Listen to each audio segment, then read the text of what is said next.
Life is not easy. If someone thinks life is going to be easy out on the streets, they have another thing coming.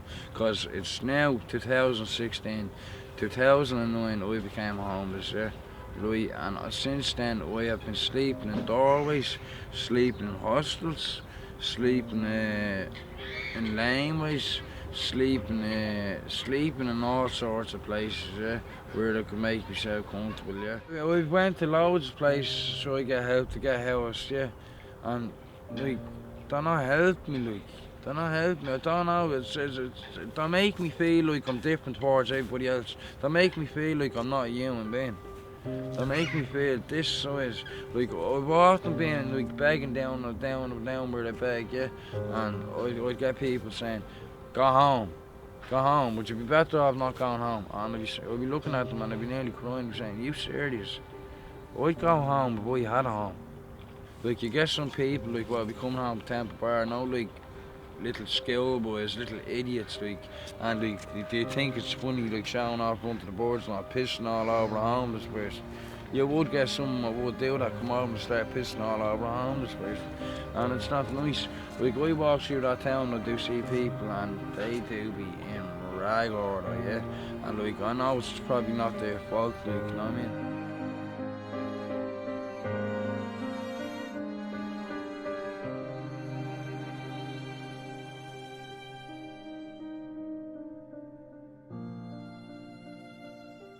I kind of have the heart that can never pass a homeless person. So I've been in contact with quite a lot of them.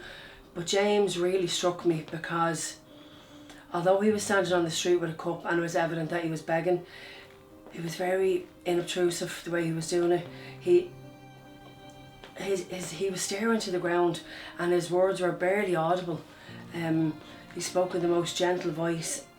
So when I went up to him to speak,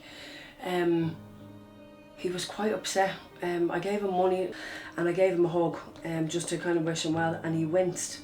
When I asked him what was wrong with him, he told me that he was after being assaulted the night beforehand as he slept at the GPO. It was just dozing off, and next minute, bang, got a big shot into the face. I went, what the fuck? I leaped up as quick as I could, obviously a reaction, yeah.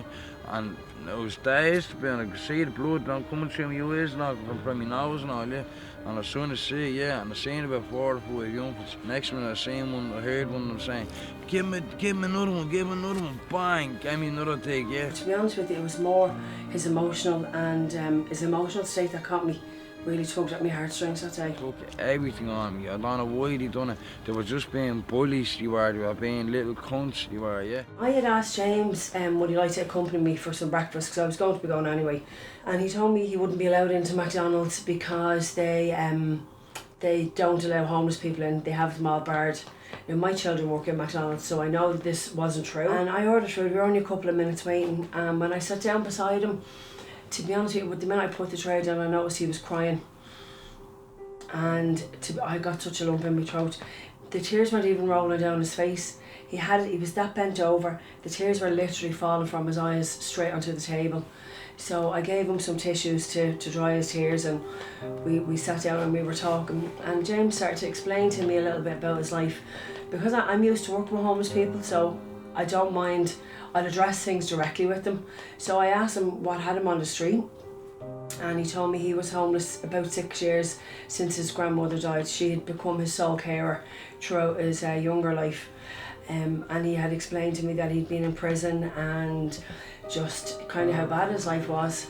And to be honest with you, he had to stop numerous times because he couldn't talk because he was crying. And then what I noticed was the hospitality person they came over to the table next to us. I noticed her kind of hovering around but didn't pay much attention because I was speaking directly to James. She interrupted and she told us that we'd have to move, that she wanted to clean the area. So I very firmly and politely told her we wouldn't be moving, that we were paying customers and we were going to finish the food that I had purchased. So she kind of hesitated and then she walked off. We continued our conversation, and then I noticed James looking over my shoulder. When I turned around, I noticed that the area behind us had been cordoned off with cleaning signs. Now, to be very honest with you, like I said, my kids work in McDonald's and I know how clean the restaurants have to be, but the restaurant was spotless clean.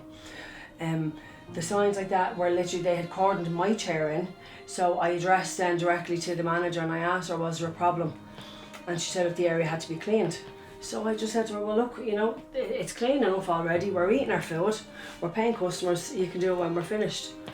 And at that point James got up and left the restaurant. He just walked out. He was just in floods of tears, he was absolutely mortified. Within like 3 hours, I think there's about 4,500 shares on the post.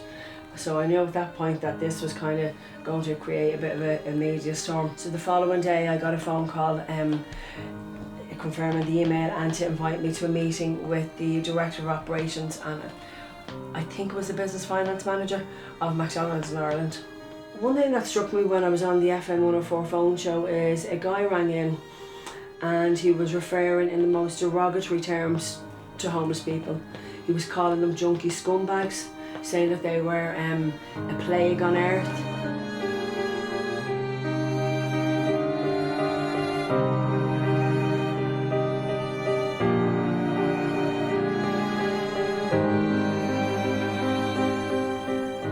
I'm really sorry. Just speaking in the most horrible terms about people.